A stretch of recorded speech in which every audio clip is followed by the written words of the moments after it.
आप सभी को सादर प्रणाम। आइए अपनी कक्षा को आरंभ करते हैं। पिछले 2 दिनों से हम कक्षा नहीं ले पाए चूँकि मन बड़ा दुखी था, व्यथित था। एक प्रश्न जिसने पिछले 2 दिनों से तो बहुत अधिक भीतर में एक तूफान उठा रखा है। एक अच्छी खासी स्थिति होते हुए भी समझ नहीं आ रहा है कि क्या करें।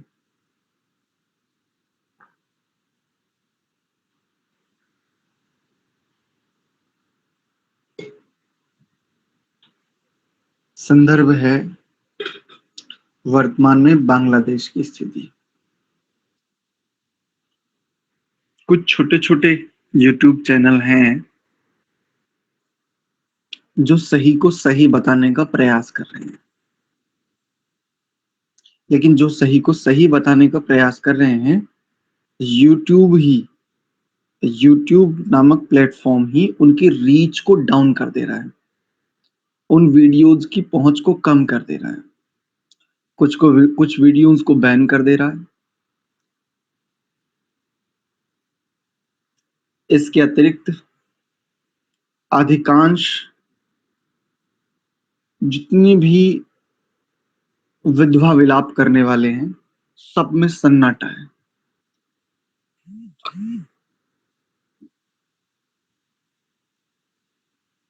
जो रफा पर चिल्ला रहे थे, जो फिलिस्तीन पर चिल्ला रहे थे, वहां हो रहा था, लेकिन यहाँ बैठे इस भारत देश में बैठे लोगों के पेट में बड़ा दर्द था, बड़ा कष्ट था।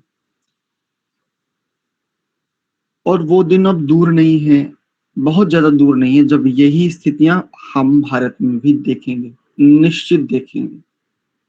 इसका कोई विकल्प है ही नहीं। सीधे यदि स्पष्ट रूप से कहूं, ये निराशा नहीं है, ये ध्यान रखिए। ये निराशा नहीं है। अवसर ही ना मिला तो वो दूसरी बात है। वृत्तियां और संस्कारों के आधार पर व्यक्ति का जीवन होता है। मैं यदि मेरी वृत्तियों के आधार पर कहूं, तो मेरी वृत्तियां शिक्षक की हैं। मैं प्रेरणा कर सकता हूं, मैं उद्बोधित कर सकता हूं, स्वयं को भी और अन्यों को भी। ये मेरे संस्कार हैं वर्तमान जीवन में। प्रायः हम कहते तो हैं कि यदि आवश्यकता पड़ी तो शस्त्र उठाने से भी ना चूकेंगे, किंतु समय बतावेगा। अवसर मिलने पर भी ऐसा कर पाना, ये वास्तव में प्रायोगिक पक्ष है।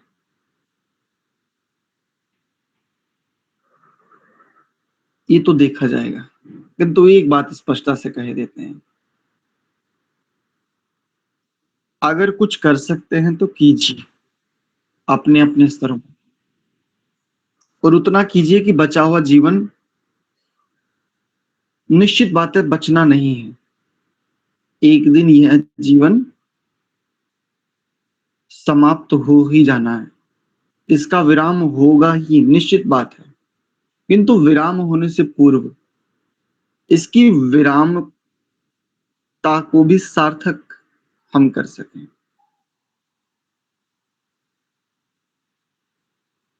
मैं तो ये कल्पना कर रहा हूं कि मैं कभी बांग्लादेश नहीं गया हूं, मैंने कभी कभी वहां से मेरा कोई अपना परिचित नहीं है, मैं किसी को जानता नहीं हूं। कभी एक दो व्यक्तियों से बात होती है बस, वो भी इसी स्वाध्याय क्रम में। किंतु तब भी यदि मुझे इतना दुख है, मैं इतना कष्ट में हूं, जिनसे परिचय है या जो परिजन है, जो समीप के, जिनको स्वजन कहें, जो बहुत समीपता से साथ में जुड़े हुए हैं, यही घटना उनके साथ घटेगी तो क्या होगा? यही घटना जब अपने साथ घटेगी तो तक क्या तब भी यही होगा जो वर्तमान में स्थितियां हैं।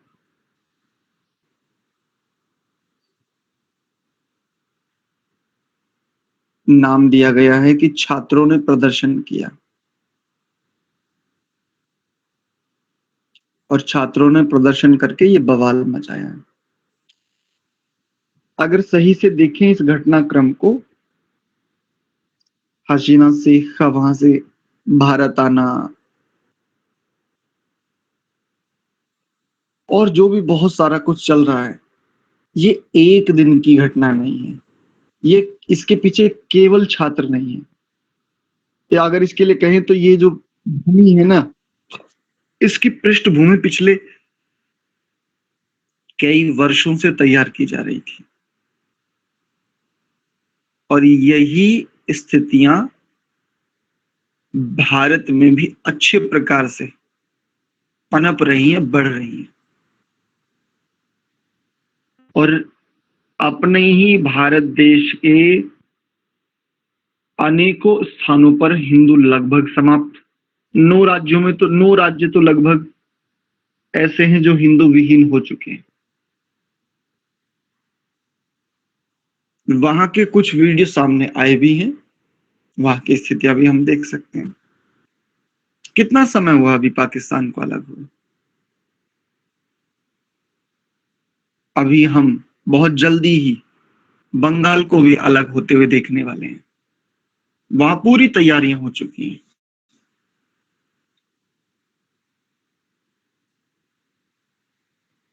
कई सारी बात चल रही है कि बांग्लादेश में रहने वाले हिंदुओं को भारत में लाया जाएगा।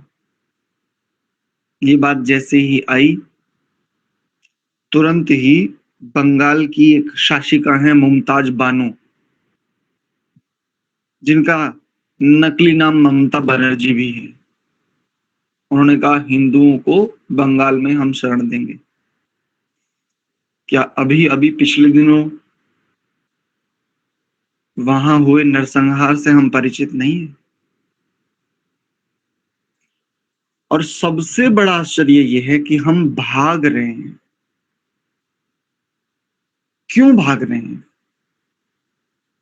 कब तक भागेंगे और कहां से भागेंगे? चलो आज बांग्लादेश में स्थितियां हैं तो वहां के हिंदुओं के लिए कहा गया चलो आप भारत में आ जाओ। भारत में तो इससे भी बड़े स्तर पर तैयारियां हैं। अगर 1450 साल पहले से अब तक देखें तो भारत ही वो देश है जिसको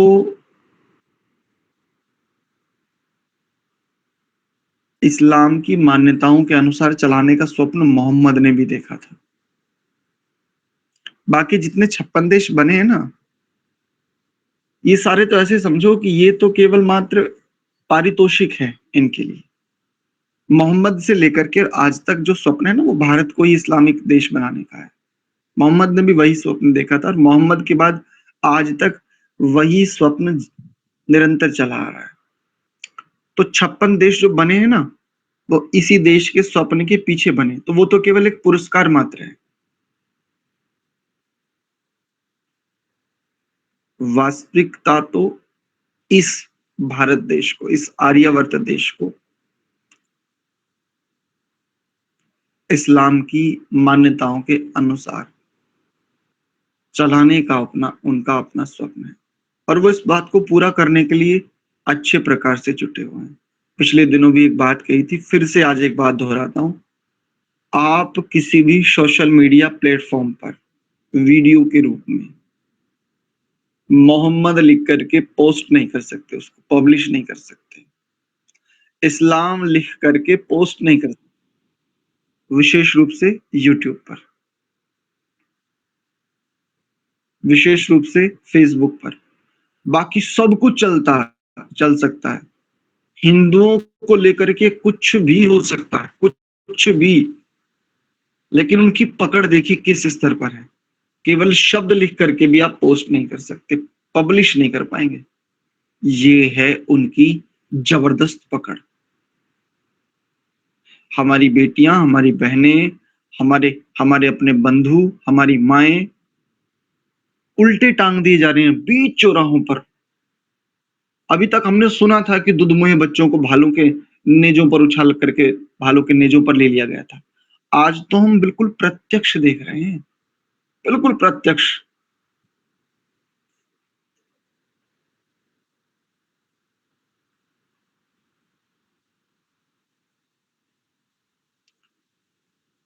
अपने हिस्से की लड़ाई तो हमें लड़नी ही पड़ेगी और लड़नी ही चाहिए। कैसे भी करके हम स्वयं को ये समझा पाएं, स्वयं को ये बोध हो सके, मृत्यु तो निश्चित है, लेकिन भगोड़े भागते हुए मरे, ये बिल्कुल ठीक नहीं है। अगर एक बात कहें,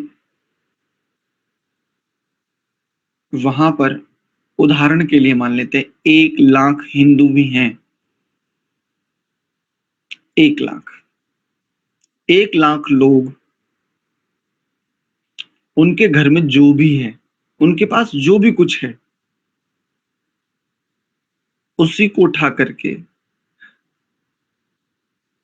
कायरता को छोड़ करके उस परिस्थिति का मुकाबला करें, डट करके सामना करें। लेकिन पता नहीं क्यों गुरु गोविंद सिंह जी, उनके बाद कुछ और लोगों के बाद ये लगभग समाप्त ही हो गया। महाराणा प्रताप और यहां तक आते आते फिर तो लगभग सारी स्थितियां बिल्कुल समाप्त हो गई। अब कहीं भी नहीं दिखता, अपवाद को छोड़ दीजिए, कहीं नहीं दिखता कि हिंदू अपनी रक्षा भी करें। प्रतिशोध, दंडित करना, ये तो दूसरी बात है। अपनी रक्षा भी नहीं कर पा रहा है। और ऐसी जाति फिर मिट ही जानी है, यह स्वाभाविक बात है। जो अपनी रक्षा के लिए स्वयं प्रयत्न तक नहीं कर सकता, दूसरा कोई उसकी कभी कभी रक्षा नहीं कर सकता। और कब तक कर सकता है? जो अपनी रक्षा स्वयं ही नहीं कर पा। जितनी संपत्तियां, जितना जो भी कुछ है ना, जितना हम जिसको लेकर के हम बड़े निश्चित हैं कि नहीं, हम हमारे पास ये है। निश्चित मानिए, पिछले दिनों हमारी एक माता जी हैं, गुड़गांव में प्राकृतिक चिकित्सा संस्थान है उनका, काफी बड़े स्तर पर काम करती है।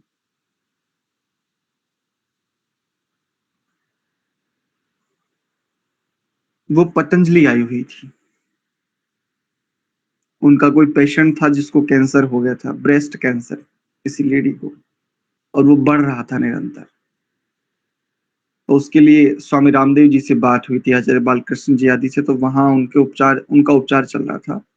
बस उन्हीं से वो मिलने के लिए आई थी। उनसे बात हुई तो फिर उनका यहाँ भी आना हुआ। उन्होंने एक बात कही, आर्य समाज से परिचित हैं, बहुत लंबे समय से परिचित, और बहुत दूरदृष्टि वाली महिला है, बहुत परिश्रमी है। 2013 में अगर कहें तो उनके लगभग 45 लाख रुपए डूब चुके थे, जो उनकी कुल संपत्ति थी, एक झटके में। उसके बाद भी उन्होंने अपने अकेले, पति हैं लेकिन पति उनके दूसरे स्थान पर रहते हैं, वो अकेले गुड़गांव में रहती है अपने बच्चों के साथ। अपने बच्चों को पढ़ाया, जो पूरा पैसा डूब चुका था उसके बाद भी फिर से अपने आप को खड़ा किया, और आज एक अच्छी स्थिति में। लेकिन जो उन्होंने बात कही, वो बहुत सुन्न कर देने वाली थी, आश्चर्यचकित कर देने वाली थी। वो आई, आकर के ऐसी बातें हुई तो उन्होंने बस एक बात कही, और स्पष्टता से कही। फिर उनसे पूछा तो उन्होंने उस बात को फिर से दोहराया। उनका कहना था कि मैं तो मेरे बच्चों को कहती हूँ कि जो भी तुम्हारे पास है ना, अगर तुम्हें लग रहा है कि मेरा लोकर में जेवर रखे हैं, वहां पर ये है, वहां पर ये है, बोले कुछ नहीं मिलने वाला तुम्हें। जो भी कुछ है जीवन में, जो भी कुछ तुम्हारे पास है, अच्छे से जी भर के जी लो। ये जो भी कुछ जिसको तुम सोच रहे हो ना, ये तुम्हारा अपना है। कुछ नहीं बचने वाला तुम्हारे पास। तुम्हारी एक एक स्थितियों पर उनकी बढ़िया नजर है।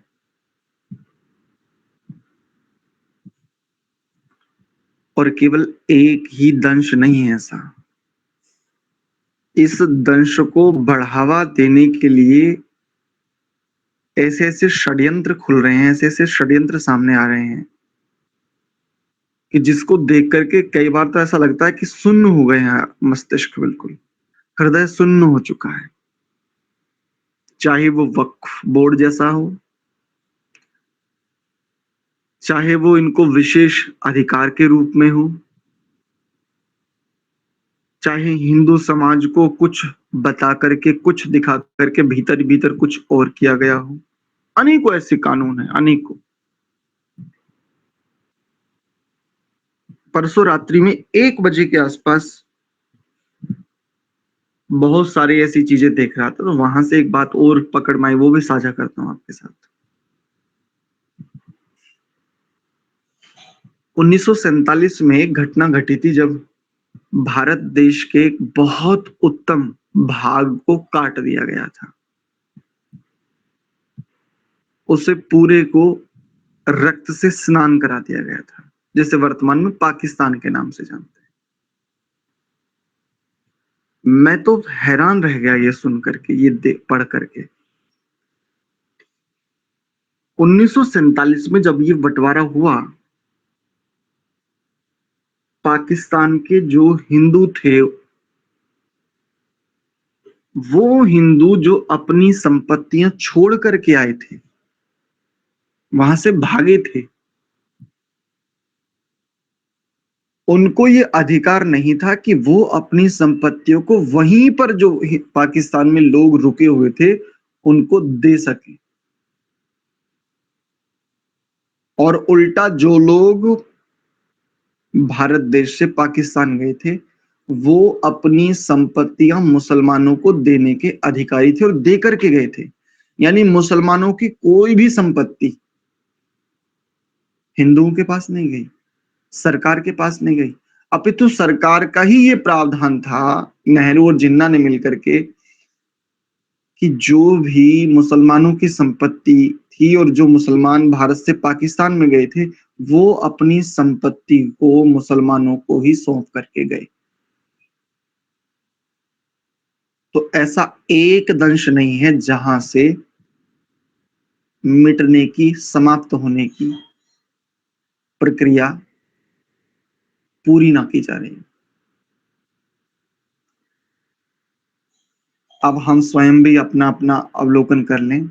जो जो हमारे पास है, निश्चित जानिए बचना कुछ नहीं है, और मृत्यु निश्चित है, स्वाभाविक रूप से भी और अस्वाभाविक रूप से। तो ये कोढ़ बढ़ ही रहा है, और ये कोढ़ बढ़ा है, बहुत ही विभत्स है। ये सामान्य नहीं है, ये ऐसा कोढ़ है, ये ऐसी मानसिकता है कि जिसके दर्शन मात्र से छुआछूत के जैसे फैलती है।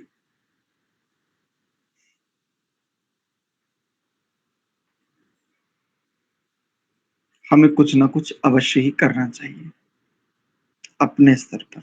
वैसे तो कई लोग ये कह रहे हैं, अपने लोगों को जगाइए, अपने लोगों से बातें कीजिए, सारे भेदभाव भुला दीजिए, ऐसा वैसा, बहुत कुछ, बहुत कुछ अच्छा है, ये भी प्रयास करना चाहिए।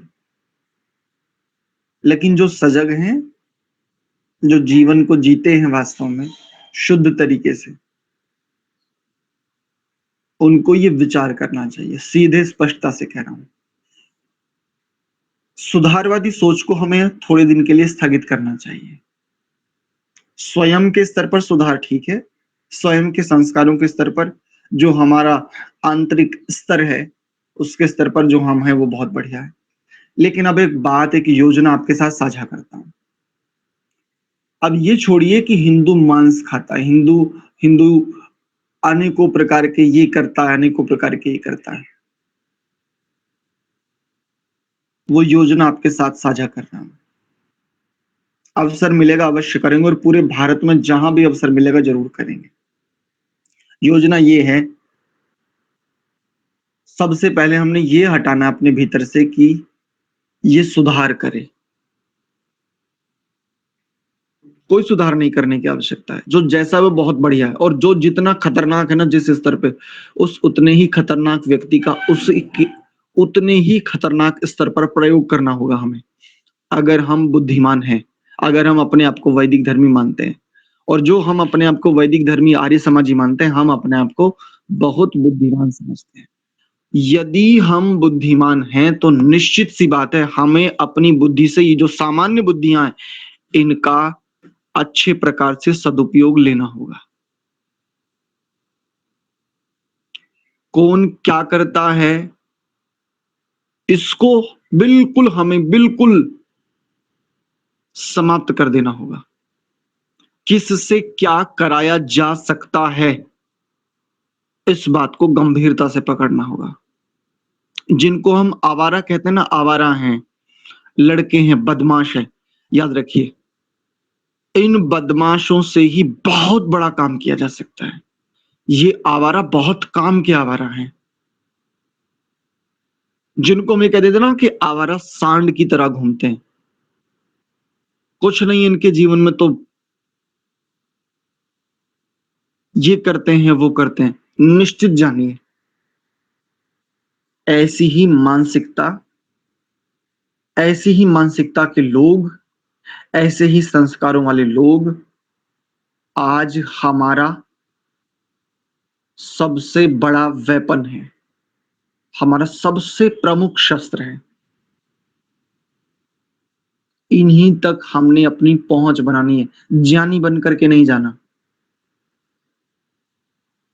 ज्ञान देने की कोशिश भी मत करना, ज्ञान अपने तक ही समेट लेने की आवश्यकता है। जो जिस भी स्तर पर है, यदि उसका हमने सदुपयोग लिया, मैं मेरी दृष्टि के आधार पर कह रहा हूं, मैं आपके ऊपर थोप नहीं रहा हूं, आप सभी स्वतंत्र हैं, लेकिन मैं मेरी दृष्टि के आधार पर इतना अवश्य कह सकता हूं, हमारा बुद्धिमान होना, जितने अंशों में भी हम अपने आप को यदि दार्शनिक बुद्धि का अनुगामी भी समझते हैं तो सार्थक है। इन सब जिनको भी हम उपद्रवी समझते हैं, अपने हिंदुओं में जो भी बच्चे युवा ऐसे हैं, जो भी व्यक्ति ऐसे हैं, जो भी स्त्रियां ऐसी हैं, जो भी युवतियां ऐसी हैं, युवतियों में अनेकों दोष है, ऐसा करती हैं वैसा करती हैं, इन सब को वेपन की तरह हमने प्रयोग करने की आवश्यकता है। बाकी मीटिंगे समझाना वो सब पिछले कितने वर्षों से लगातार हो रहा है, अब समझाने की नहीं, अब समझने की आवश्यकता है। बस सीधी सी बिल्कुल स्पष्ट बात है। मैं मेरा अवलोकन कर रहा हूं, पिछले 2 दिनों से कक्षा को विराम रख रखा था। मैं अवलोकन करने के बाद ये निष्कर्ष पे पहुंचा, कोई निश्चित नहीं है, मैं शब्दों से भले ही कह रहा हूं कि मैं शस्त्र उठा लूंगा, मैं ऐसा करूंगा, मैं ऐसा करूंगा, लेकिन संस्कार है ही नहीं। सत्य बात है। शब्दों से कहना और करना ये दोनों बड़ी भिन्न बातें हैं। तो फिर प्रश्न स्वयं से ये किया कि तो क्या तुम कुछ नहीं करोगे? यदि तुम शस्त्र नहीं उठाओगे, यदि तुम अन्यों की रक्षा के लिए प्रयास नहीं करोगे, तो क्या कुछ नहीं करोगे? और मैं बहुत परेशान था। मुझे इसका एक समाधान मिला। नहीं, मैंने ऐसा कभी नहीं कहा कि मैं कुछ नहीं करूंगा, मैं जरूर करूंगा। मैं वो करूंगा जो भगवान कृष्ण ने किया। अगर देखें, गंभीरता से विचार करें, तो भगवान कृष्ण और इसी काल में, बिल्कुल इसी कालखंड में महर्षि वेदव्यास, महर्षि वेदव्यास के ही वंशज है ना ये कौरव और पांडव जो भी हैं, इन्हीं के है ना। क्या महर्षि वेदव्यास का युद्ध में एक स्थान पर भी कोई वर्णन है? क्या भगवान कृष्ण का एक स्थान पर भी वर्णन है कि हाँ उन्होंने इतने योद्धाओं को समाप्त किया, जबकि उनके पास एक ऐसा वेपन था जो सूर्य के किरणों से एक्टिवेट होता था? वो ऐसा नहीं था कि अंगुली में धारण करते थे। वो ये मूर्खता की बातें हैं केवल। ये केवल वो बी आर चोपड़ा ने एक वो धारावाहिक बनाया था, चलचित्र, उसके आधार पर ये कल्पना मात्र है बस, और कुछ नहीं। सुदर्शन एक ऐसा ऐसा वेपन है, जैसे वर्तमान में परमाणु बम कहे ना, परमाणु बम, ऐसे ही उसको यूं समझिए कि उसमें हाइड्रोजन शक्तियां थी जो सूर्य के साथ संपर्क में आते ही एक्टिवेट हो जाता था, वो एक्टिवेट मोड पर आता था। तो सच्चाई ये है कि भगवान कृष्ण जब जब सुदर्शन नामक इस शस्त्र को, इस वेपन को एक्टिवेट करते थे, सारा संसार कंपायमान होता था। ऐसा शक्तिशाली व्यक्ति महाभारत जैसे युद्ध में केवल एक स्थान पर, वो भी अर्जुन को ये बोध कराने के लिए कि तू बहुत बड़ी गलती कर रहा है, ये संदर्भ हमारे सामने आता है कि वो एक बार रथ से नीचे उतर जाते हैं और पितामह भीष्म की ओर दौड़ पड़ते हैं। ये संदर्भ हमारे सामने आता है। बस मुझे यही समाधान समझ में आया कि यदि हम शस्त्र नहीं उठा सकते, यदि हम अध्यापक बुद्धि के, यदि हम समझाने की बुद्धि के हैं, यदि यही हमारे संस्कार हैं, तो हम उतना बड़ा काम कर सकते हैं जो एक शस्त्र उठाने वाला नहीं कर सकता। आज शस्त्रों की लड़ाई कम है, आज विचारधाराओं की लड़ाई है। आज अगर देखें तो एक प्रोपोगेंडा सेट किया जाता है,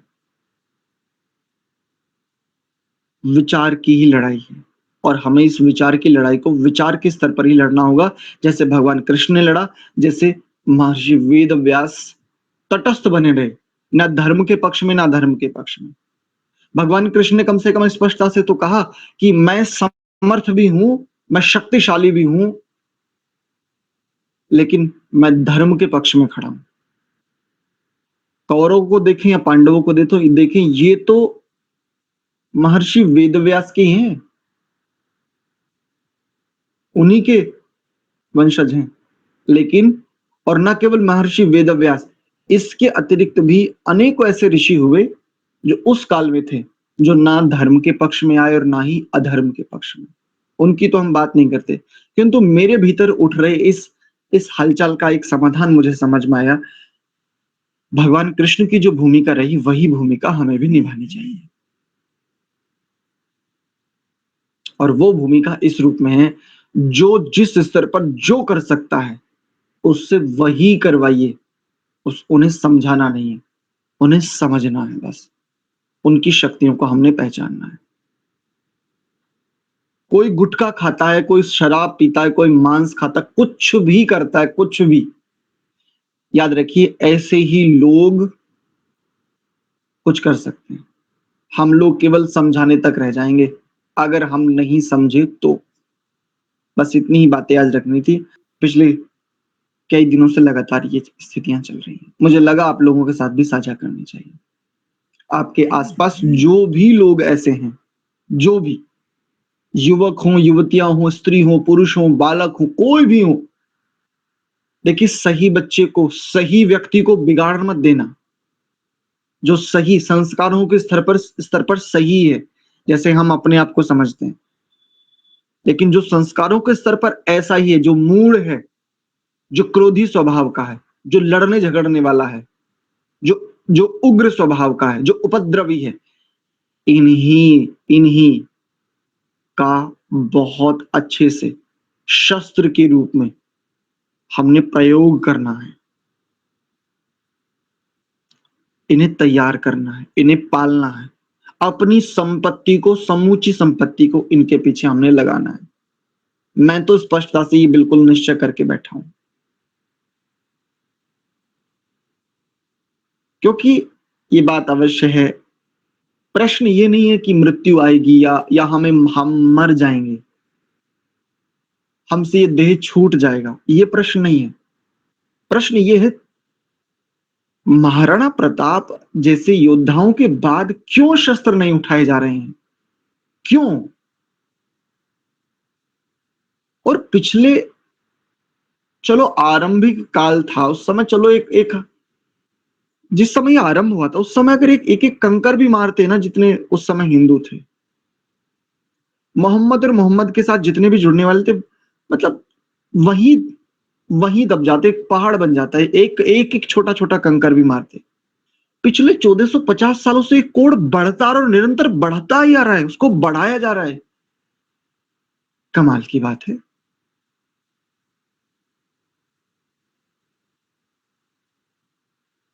और प्रत्येक पुरुष के भीतर में, प्रत्येक बड़े, वो स्त्री हो या पुरुष, उनके भीतर में एक विचार निश्चित है, जो मेरे भीतर भी है। हमारा देह छूटे कोई बात नहीं, हमारे साथ जो होगा वो हम देखेंगे, लेकिन हमारे बच्चों के साथ नहीं होना चाहिए। हम अपने साथ जो भी कुछ होगा उसको हम देखेंगे, हम उसका सामना करेंगे, नहीं कर पाएंगे वो उसको लेकर के हम कोई भी चिंतित नहीं है, लेकिन हमारे बच्चों के साथ नहीं होना चाहिए। हमारी बेटियों के साथ, हमारे बेटों के साथ, हमारे छोटे छोटे शिशुओं के साथ नहीं होना चाहिए।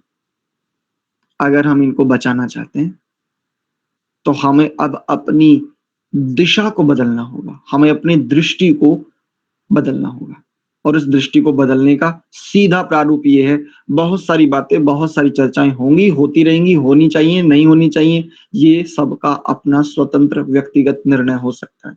लेकिन सामूहिक रूप से मुझे जो समझ में आया, जितनी मीटिंग अभी तक मैंने ली है पिछले कई दिनों में, जितने लोगों से इस विषय में बात की है, मुझे जो समझ में आ रहा है, पिछले काफी दिनों से भी मैं ये विचार कर पा रहा था, मुझे तो यही समझ में आया है, हमें ऐसे युवकों, युवतियों, स्त्री पुरुषों को पालने की आवश्यकता है, पोषित करने की आवश्यकता है। वो किसी भी स्तर पर यदि अभाव में है, उनको भोजन नहीं मिल रहा, उनको भोजन उपलब्ध करवाना है, उनको वस्त्र नहीं है, वस्त्र उपलब्ध, उनको जो चाहिए वो हम दें, क्योंकि ये संपत्ति हमारे पास भी रहनी नहीं है, निश्चित मान के चलिए।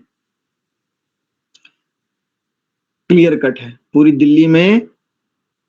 अभी पिछले दिनों थोड़ा सा सामने आया, बाकी चीजों को अंदर ही दबा लिया गया।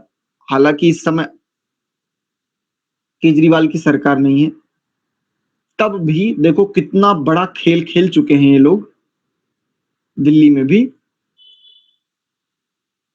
वो क्लियर कट मिशन 2024 इस नाम से पूरा पेपर वर्क है। केवल ऐसा नहीं है, केवल ऐसी, वो तो किसी पागल लड़के ने, कोई मुसलमान पागल लड़का था, थोड़ा सा नहीं नियंत्रित कर पाया, उसने कुछ जगह पोस्टर लगा दिए, और कुछ एक हॉस्टल में घुस करके लड़कियों के, वहां पर उसने दीवारों पे कुछ ऐसे पोस्टर वगैरह लगा दिए, और वहां पर कुछ लिख दिया, तब जाकर के बस केवल सामने आया ही। तो बहुत लंबी प्रतीक्षा नहीं है, ये ध्यान रखना। प्लान 2024, और ये 2024 ही चल रहा है। और जितने भी इंटेलेक्चुअल्स हैं, जितने बुद्धिमान हैं, जितनी एजेंसियां हैं, जितने अपने संपर्क में हैं, इन सब से बात करने के बाद इन सब का भी क्लियर कट एक बात कहना है, चाहे वो रॉके हों, जो भी हों, जो भी एजेंसियां काम कर रही हैं अपने देश में और बाहर भी, जितने लोगों से संपर्क है, उन सब ने एक बात क्लियर कट कही है कि देखो, 1947 में एक घटना घटी थी, और इस बार 2047 लास्ट है, लास्ट। कोई भी नहीं बचा सकता। कुछ लोग कहते हैं मोदी जी बचा लेंगे, दिल बहलाने को ये ख्याल अच्छा है गालिब। अब कुछ नहीं कर पाएगा कोई भी, अगर हम कुछ नहीं कर पाए तो। कर सकते थे, पिछली योजना में कर सकते थे जब बहुमत से आए थे, अब नहीं कर पाएंगे, क्योंकि जिस गठबंधन के साथ में इस समय सत्ता में है, वो गठबंधन खुद मुसलमानों के वोट से सत्ता में आया है। और सामान्य चीजों को लेकर के इतनी कंट्रोवर्सियां हो रही हैं, सामान्य चीजों को लेकर के राहुल के प्रतिदिन ऐसे जहरीले वाक्य सामने आ रहे हैं, और इसी को लेकर के पूरी की पूरी मानसिकता को उधर डाइवर्ट किया जा रहा है, मूल विषयों से भटकाया जा रहा है, ये ध्यान रखिए।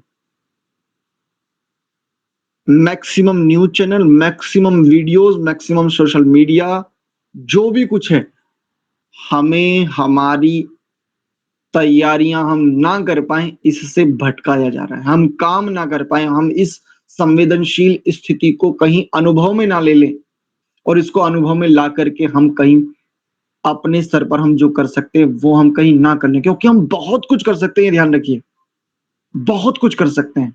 शस्त्र उठाने वाला 10 लोगों को अगर मार सकता है ना, तो कौन शस्त्र उठा सकता है, किसके भीतर क्या संभावना है, ये देख करके काम उनसे लेने वाला लाखों, एक ही व्यक्ति लाखों लोगों को संचालित कर सकता है, लाखों लोगों को। क्योंकि शस्त्र उठाने वाले की मानसिकता केवल मार काट। अब मैं कहता हूं अगर कोई चोर भी है ना, बहुत काम लिया जा सकता है। कोई बहुत बड़ा लुटेरा भी है ना अपने हिंदू समाज में, बहुत बड़ा काम लिया जा सकता है। दुर्गुणों को, उनके दोषों को आज हमें शस्त्र के रूप में प्रयोग करना है। सीधी सी बात है, मुझे ये समझ में आया है। जिनको इसमें पाप लगता है वो भी स्वतंत्र है और जिनको इसमें पुण्य लगता है वो भी स्वतंत्र है। धर्म की रक्षा के लिए भगवान कृष्ण ने जो किया था, मुझे उन्हीं आदर्श के जीवन से ये सीख मिली, मुझे समझ में आया, सो मैंने आपके साथ साझा किया। अब आप सभी स्वतंत्र हैं, जो चाहें वो करें। मुझे लगा कि सबके साथ एक बार साझा हो जाए। तो आज का विषय बस इतना ही रखते हैं। मूल विषय ये था, क्योंकि बहुत सारी बातें नहीं करनी है, बहुत सारा कुछ नहीं करना, जैसा कि प्राय इन चर्चाओं का मुख्य होता है। अगर मैं चाहता तो इन बातों को केवल 5 मिनट में रख सकता था। मूल बात यही थी, बस केवल 5 मिनट में, इतना कुछ कहने की आवश्यकता नहीं थी। ठीक है, शारदा माता जी ने हाथ खड़ा किया है। जी माता जी। प्रणाम आचार्य जी। ये जो वानप्रस्थ साधक आश्रम से जो ब्रह्मचारी और कुछ लोगों ने जो वहां से सीख कर अपना ऑनलाइन क्लासेस जो चला रहे हैं, शायद आप भी उनको जानते होंगे, तो वहां पर जो लोग कुछ नहीं कर पा रहे हैं वो उनको धन से सहयोग जरूर जरूर करें, जरूर करें उनको, क्योंकि वो तैयार कर रहे हैं बच्चों को, जो शस्त्र की और इन सब की जो तैयारी करवा रहे हैं उनको, तो उनको जरूर सहयोग करें। मेरी मतलब हृदय से ये प्रार्थना है ये सबसे, और आगे तक हम दूसरों को भी जोड़े उसके साथ। धन्यवाद जी, जी रवि जी। आचार्य जी, मेरा प्रश्न ये है कि हम शरण किस लिए दिए होंगे, ये मुझे समझ में नहीं आया। किसको शरण, किसको? चीफ मिनिस्टर बांग्लादेश, वो उसके राज मुझे पता नहीं चल रहा, क्यों तो पहले भी बहुत बार आ चुकी है भारत देश में, तो उनको आभास रहा होगा इस विषयों में, ये मुझे समझ में नहीं आ रहा कि पीछे कुछ।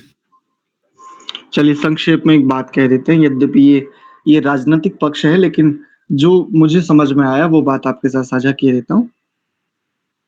देखिए श्रीमान जी, हसीना शेख जब तक बांग्लादेश में रही, वहां पर सत्ता में रही, तब तक वहां बसने वाले हिंदू जब तक सुरक्षित रहे, सभी तो नहीं कह सकता, लेकिन वर्तमान की अपेक्षाकृत अधिक सुरक्षित थे।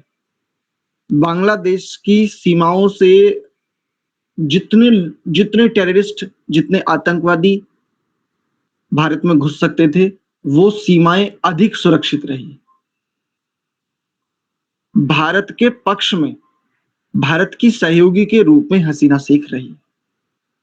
जो लोग हसीना शेख की सत्ता से हट जाने पर, वहां से छोड़ छाड़ के भारत आ जाने पर, जो लोग इसको गलत देख रहे हैं कि इन्होंने ये गलत किया, ये यहाँ पर क्यों आए हैं, तो आपकी जानकारी के लिए एक बात बता दूं, हसीना शेख का वहां सत्ता में रहना भारत के लिए सुखकारी ही है। भारत के पक्ष में ही रहा, विरोध में नहीं था। ठीक है जी। जी, एसपी सिंह जी ने भी हाथ खड़ा किया था। ओम आचार्य जी, मेरी आयु 72वें वर्ष में हूँ, लेकिन आज से नहीं, लगभग 10 वर्षों से ये धीरे धीरे पनपते हुए देख रहे हैं। और तब से पता नहीं मन में आता था कि एक तरफ से बाधा लगा दे, लेकिन क्या करें, कुछ भी तो। ये आपने बताया कि बच्चों को तैयार करना है। भाई मेरे 2 बच्चे हैं, दोनों बच्चों को मैं तैयार कर रहा हूँ अपने तरीके से, लेकिन समाज के लोगों को यहाँ मैं देख रहा हूँ कि एक शब्द बोल नहीं सकते। यहाँ तो पूरे के पूरे ये सेकुलरिज्म अपना रहे हैं। इन लोगों को जरा भी पोस्ट भी जरा सी डाल दें तो उसके लिए बवाल मचा देते हैं। ये समझ नहीं आ रहा कैसी मानसिकता के लोग रह रहे हैं। अब हम तो यहाँ मल्टी स्टोरी सोसाइटी में रहते हैं। अ, तो लोग जरा भी बर्दाश्त नहीं। एक परिवार मुस्लिम है यहाँ, देखिए उसकी भावना को ठेस ना पहुंच जाए, सारे के सारे चिल्लाने लगते हैं। जी, बस यही मैं संकेत करना चाह रहा हूं। आप काम करेंगे, जो भी काम करेंगे, सबसे पहले एक दो बातों का विशेष ध्यान रखना होगा। आप जो कर रहे हैं वो बाहर प्रकट नहीं होना चाहिए, ये ध्यान रखिए। आप जो कर रहे हैं वो बाहर प्रकट नहीं होना चाहिए। और सबसे पहले हमने इससे बचना है कि कम्युनिस्टवादी सोच क्या कर रही है और लोग क्या प्रोपेगेंडा सेट कर रहे हैं और लोग क्या योजनाएं बना रहे हैं। उन योजनाओं पर ध्यान जरूर रखना है, दृष्टि जरूर रखनी है। जैसे माता अपने बच्चे के द्वारा किए जा रहे प्रत्येक कार्य व्यवहार पर दृष्टि रखती है, लेकिन जहां से माँ को लगता है कि यहां से इसको बचाना चाहिए, अग्नि की तरफ जा रहा है, तो माँ देख रही है दूर से कि हाँ अग्नि की तरफ जा रहा है, और तब तक उसको चलने देती जब तक वो अग्नि के समीप नहीं पहुंच जाता। जब माँ को ये लगता है ना कि हाँ अब इसे बचाना चाहिए, तब बचाती है। बस दो बातों का विशेष ध्यान रखें या सावधानी रखें, अपने आप को डाइवर्ट ना होने दें। सबसे पहला काम हमने ये करना होगा, जो भी बुद्धिमान है, जो विचार करते हैं, हम अगर डाइवर्ट हुए, पक्की बात है मरेंगे, सबसे पहले मरेंगे। और आपने कहा मैं अपने बच्चों को तैयार अपने तरीके से कर रहा हूं, अपने बच्चों को कर रहे हैं, बहुत बढ़िया है। अगर बच्चों के संस्कार ऐसे हैं कि वो शस्त्र उठा सकते हैं तो उनको तैयार करेंगे तो बड़ी अच्छी बात है। लेकिन अगर नहीं है तो जबरदस्ती थोपना नहीं। मैंने वही कहा, ये जो कहा ना कि जो जिस संस्कार का है उसके आधार पर उसको पहचान करके, यानी किसके भीतर कौन सा सामर्थ्य है, किसके भीतर कौन से संस्कारों की प्रबलता है, इस आधार पर चयन करना है और चयन करके सहयोग करना। जैसा शारदा माता जी ने कहा कि ऐसे बहुत सारे ब्रह्मचारी हैं, ऐसे बहुत सारे लोग हैं जो काम कर रहे हैं, हमें उन्हें सहयोग करना चाहिए। निश्चित बात है, ऐसे अनेकों, अगर सीधी भाषा में कहूं, तो ऐसे अनेकों लौंडे हैं जिनको अगर थोड़ा सा एक बार सहयोग कर दिया जाए ना, थोड़ा सा, और एक बार ये कह दिया जाए कि भाई हमें तुम्हारी रक्षा चाहिए और तुम्हें क्या चाहिए वो तुम बताओ, मेरे पास ये 10 प्लॉट हैं, मेरे पास ये 10 लाख की संपत्ति है, ये लो मैंने 9 लाख ये तुम्हारे लिए रखे, केवल मैं मेरे जीवन के यापन के लिए 1 लाख रख रहा हूं, ये 9 लाख रुपए तुम्हारे लिए रखे। मैं कहता हूं पाकिस्तान भी ले लेंगे अभी के अभी, 1 घंटे के भीतर भीतर। ऐसे ऐसे लौंडे हैं अपने देश में, ऐसे ऐसे लड़के हैं, अभी भी हैं, अभी भी। इनको यूज करना है, इनको शस्त्र के रूप में यूज करना है। और ये सामान्य काम नहीं है, ध्यान रखिएगा। बस ये भी मैं सचेत करूंगा, ये योजना बाहर नहीं जानी चाहिए। हम कर तो कुछ नहीं पाए, लेकिन पीपनी बजानी हमें बहुत अच्छे से आती है। ये योजना बाहर स्पष्ट नहीं होनी चाहिए, ये काम भीतर भीतर करने की आवश्यकता है। मुसलमानों ने जो गृह युद्ध और इन सब की तैयारियां की हैं, प्लान 2024 हो या प्लान 2047, जो क्लियर कट है, जिसके लिए चहुं ओर से फंडिंग हो रही है, ऐसे बहुत सारे लोगों को क्लियर कट जो प्लान है, देखो भीतर ही भीतर किया है। इतने सारे खुफिया संगठन काम कर रहे हैं, उसके बाद भी पूरा प्लान, चाहे वो पीएफआई का हो, चाहे कोई भी संगठन हो, कोई भी संगठन, पूरा प्लान आज तक किसी के हाथ में नहीं आया। लेकिन हमारे सामने दुर्भाग्य है कि हम बहुत बुद्धिमान हैं और उत्साह में इतने आ जाते हैं कि कुछ भी, अगर कोई योजना किसी भी आचार्य, किसी भी बुद्धिमान के मस्तिष्क से बाहर आती है ना, हम उसका ढिंढोरा पहले पीटते हैं। काम नहीं करते, ढिंढोरा पहले पीटते हैं। तो ढिंढोरा नहीं पीटना है, भीतर ही भीतर काम करना है, अपने स्तर पर। मेरी पत्नी को भी पता नहीं होना चाहिए कि मैं क्या कर रहा हूं। अगर इतनी स्थितियां हैं तो आगे बढ़ना, नहीं तो सुन करके शांत रहना बस, और अपनी प्रतीक्षा करने की। अब मुझे मेरी प्रतीक्षा, मेरी अर्थात इस मेरे साथ जो ये स्थितियां शरीर आदि की, तो जो कर सकते हैं, जो समझ सकते हैं वही समझे। और इस काम को करने के लिए देखो दो चीजें बड़ी आवश्यक हैं। मैं ये नहीं कह रहा हूं कि सब एक समान बुद्धि के हैं, दो चीजें आवश्यक हैं। ईश्वर का बल सबसे पहले, ईश्वर के बल को यदि आपने थोड़ा सा भी अर्न कर लिया, प्राप्त कर लिया, अर्जित कर लिया, निश्चित समझ पाएंगे योजनाओं को और सार्थक दिशा दे पाएंगे, सबसे पहली बात। दूसरी बात, अगर आप योजनाओं को अपने भीतर पचाने की, अपने भीतर सुरक्षित रखने की स्थिति रखते हैं तो। मित्र का एक लक्षण हमने पढ़ा था, उसमें एक बात थी, गुणों को प्रकाशित करता है और अवगुणों को छुपाता है। एक प्रकार से अधिकांश आर्य समाजियों के पेट में बहुत तगड़ा दर्द हो जाने वाला है इस बात को सुनकर के कि अच्छा, अब हम अपनी संपत्ति को, अपने सामर्थ्य को अब इनके लिए लगाएं। पक्की बात है, ये दर्द नहीं होने देना उन तक। ये उनकी दृष्टि में ये दुर्गुण है कि अब हम उनको सपोर्ट करेंगे, ऐसे लोगों को सपोर्ट करेंगे। उनकी दृष्टि में दुर्गुण, ये याद रखना। और अगर उन तक ये बात पहुंची तो पक्की बात है, भयंकर विरोध करेंगे। बस इसको छुपा के रखना है, बिल्कुल ऐसे। बस ये ध्यान रखें, ठीक है। आज की इस विचार को, इस श्रृंखला को यहीं पर विराम देते हैं। आशा करता हूं शायद आप लोग कुछ समझ पाए होंगे। मैं मेरे हिस्से की भूमिका निभाने का प्रयास कर रहा हूं, आगे भी करूंगा, पीछे नहीं हटूंगा। जैसी जैसी स्थितियां, अनुकूलताएं आती रहेंगी, जैसे अवसर मिलेंगे, पीछे नहीं, पीठ नहीं दिखाऊंगा। ये अभी तक बोध है, बोध ही ना रहा तो फिर कोई बात नहीं। बस ये ध्यान रखें, बातों को सुनकर के उत्साह में ना आए, गंभीरता से और रहस्यमय तरीके से करें जो भी कर सकते हैं।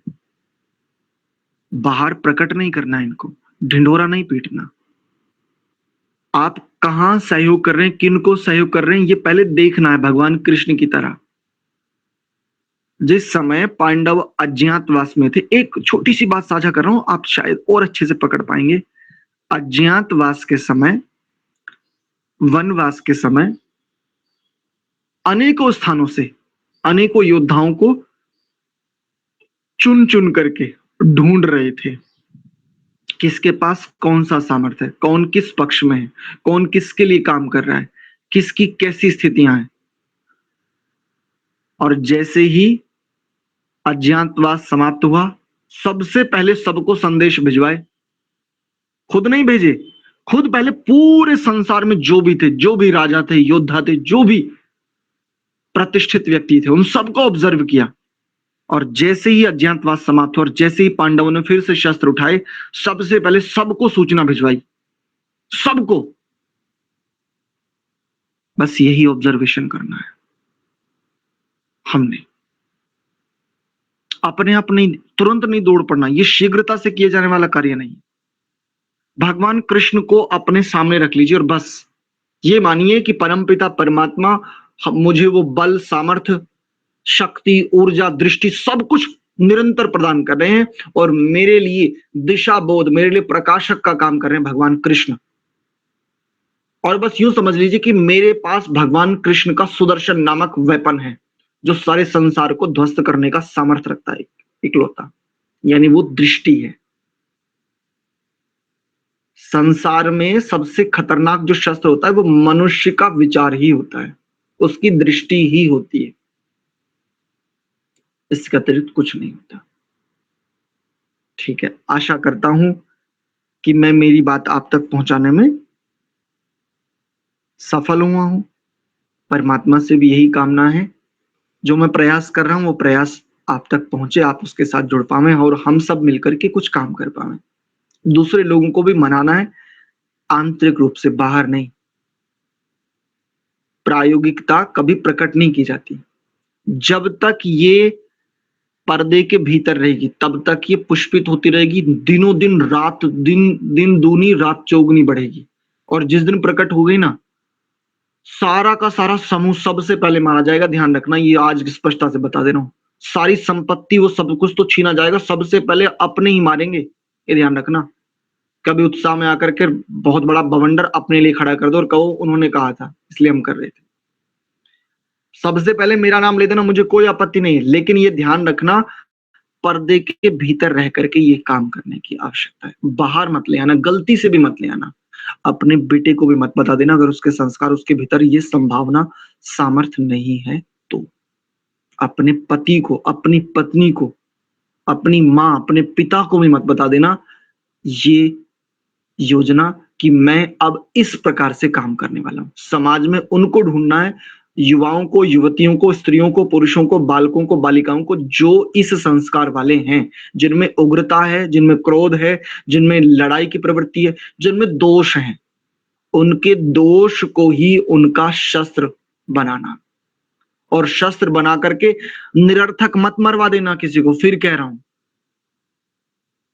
चूहिया की पूंछ काटने में किसी को मरवा मत देना कि पता चला उसने तो चूहिया की पूंछ ही काटी और इतने में उसका सारा सामर्थ्य समाप्त हो गया। अगर किसी का बलिदान भी हो तो सार्थक बलिदान हो, ये ध्यान रखना। ये बहुत बड़ी जिम्मेदारी है और इस जिम्मेदारी को सौंपने से पहले मैं 2 दिन से लगातार डर भी रहा हूं कि कहीं गलत हाथों में ये जिम्मेदारी ना चली जाए।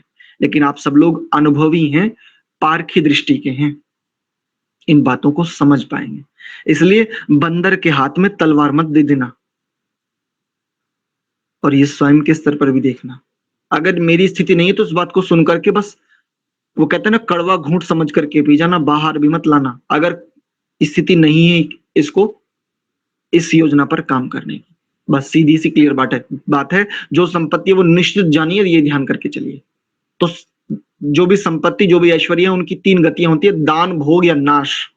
निर्णय आपका, संपत्ति आपकी, जीवन आपका।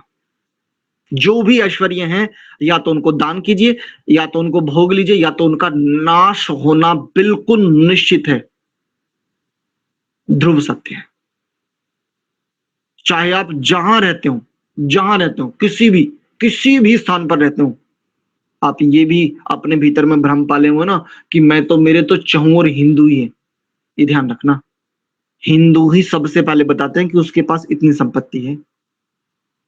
तो इससे पहले वो बतावें, इससे पहले उन्हीं को शस्त्र बनाने की आवश्यकता आज है।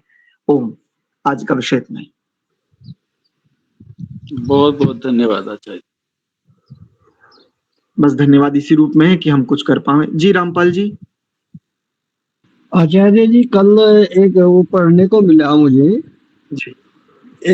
ये जबलपुर का एक किस्सा है जी।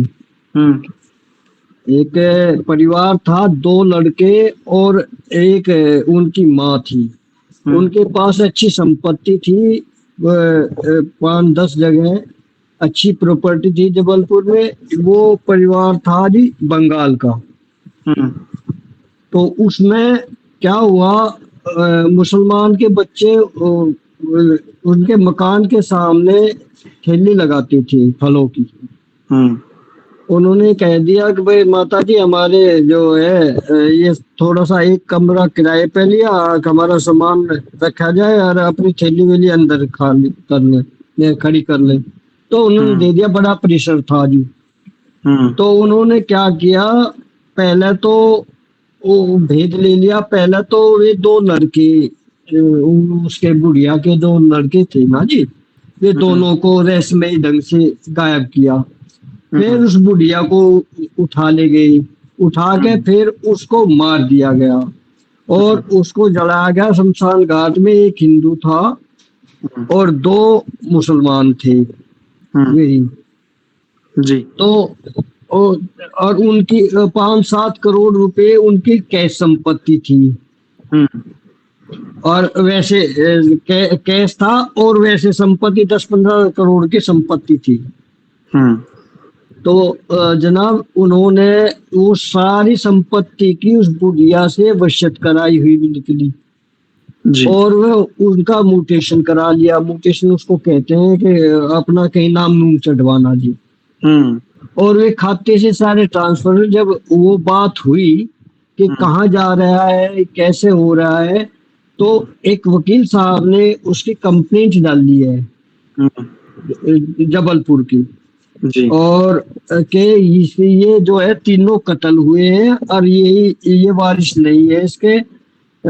तो उसमें इन्वेस्टिगेशन कर रहा है। देखो जी, कितने दो दो फल वालों ने कितना षड्यंत्र रच के कैसे कैसे ये हमारे अंदर करते जा रहे हैं।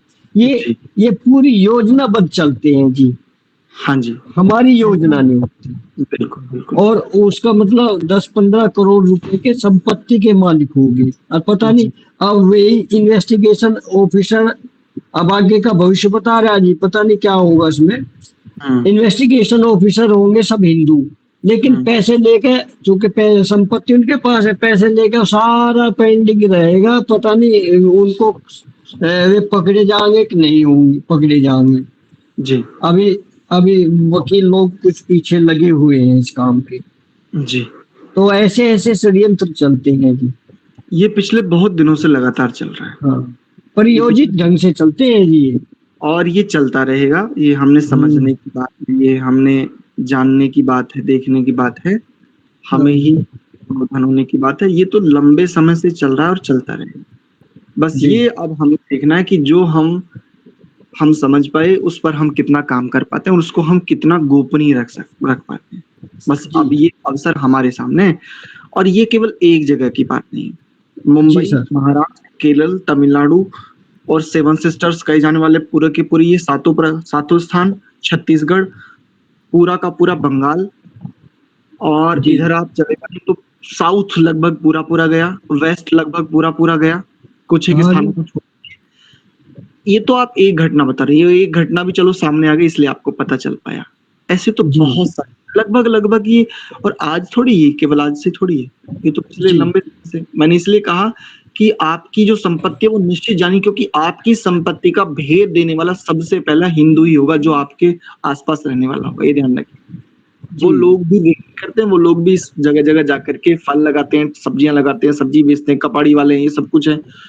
ओवरऑल सबकी पकड़ है, सबको ये स्पष्ट है कि मुझे कौन सा लेना और किसका लेना और कब लेना और कैसे लेना, सबको स्पष्ट है जी। और जो कुछ अगर बचे हुए भी हैं तो देखो, हिंदू बहुत जल्दी बिक जाता है ना, बहुत जल्दी बिक जाता है। लालची होता है। हत्या करवाने के लिए अगर इसको कहें कि भाई उसके पास 2 करोड़ संपत्ति है, मुझे कितना देगा, बोले तुझे 2 लाख दे दूंगा। 2 करोड़ की संपत्ति, वो ये नहीं सोचेगा कि मैं इसका स्वामी बनूं, वो ये सोचेगा कि 2 लाख मिल रहे हैं ना, करे कराए, मुझे तो बस बताना है कि हाँ ठीक है, वहां पे है 2 करोड़ की संपत्ति, और अकेली एक बुढ़िया रहती है और एक उसका बेटा है, बेटा विदेश में चला गया, बुढ़िया अकेली रहती है, बस केवल 2 लाख के लिए। अगर हिंदू ये भी सोच ले ना, पाप पुण्य के भी छोड़ दीजिए, अगर हिंदू ये भी सोच ले कि मेरी अपने हिंदुओं की संपत्ति, इस संपत्ति को दूसरे गलत लोगों के हाथ में जाने से अच्छा है कि मेरे पास आ जाए, तब भी मुझे उतनी आपत्ति नहीं। लेकिन समस्या ये है, अपने ही पूर्वजों की, अपने ही लोगों की संपत्ति को दूसरों के हाथों में दे करके, सौंप करके ये प्रसन्न हो रहा है, ये प्रसन्नता का अनुभव करता है। बस यही बात आपके साथ मैंने इसलिए कही थी कि अपने ही लोग आपकी संपत्ति तो जाना, सब कुछ जाना, सब कुछ। और आप ये हमने ये देखना है कि हम अपनी सारी संपत्तियां, धन, ऐश्वर्य जो भी कुछ है, इनका हम दान करते हैं, इनका हम भोग करते हैं, इसको हम नष्ट होते हुए। ठीक है जी, चलिए जी आचार्य, बहुत बहुत धन्यवाद। करते हैं एक बार, परमात्मा की ऐसी कृपा है कि हम समझ पाए, हम ये विचार कर पाए। 2 दिन से कक्षा नहीं हुई, उसके लिए क्षमा भी चाहते हैं, किंतु सत्य ये है कि कक्षाएं, ज्ञान, ये सब चीजें ना, ये जीवन बचेगा तो सब कर लेंगे, स्थितियां बचेंगी तो सब कर लेंगे। हमें लगता है नहीं, हम तो, हमारा जीवन तो बचा रहेगा ना, कब तक बचा रहेगा? चहूं और अल्लाह अकबर, नाराए तकबीर, ये सब चीजों के जब चहूं ओर से नारे लगते और एक भयंकर भीड़ जब सामने आएगी, कल्पना कीजिए कितनी देर साधना कर पाओगे, कितनी देर जप कर पाओगे, कितनी देर यज्ञ कर पाओगे। अगर भीतर में ये भ्रम पाले बैठेंगे नहीं, हम तो यज्ञ करने वाले, हवन करने वाले, वो किसी को नहीं छोड़ते, उनकी दृष्टि में काफिर हैं। जो मोहम्मद और इस्लाम को नहीं मानता, उनकी मान्यताओं को आंख बंद करके स्वीकार नहीं करता, अगर आप तर्क भी करोगे, प्रश्न करोगे, तब भी आप काफिर ही। क्योंकि मजहब के मामलात में अकल की दखलंदाजी का कोई लेना देना नहीं, सीधी सी बात उनके लिए। ओम शांत शांत शांति। आप सभी के लिए आज धन्यवाद नहीं कहूंगा, आप सभी के लिए मेरे लिए बहुत सारी शुभकामनाएं। सभी को सादर प्रणाम। आचार्य जी प्रणाम, सबको प्रणाम।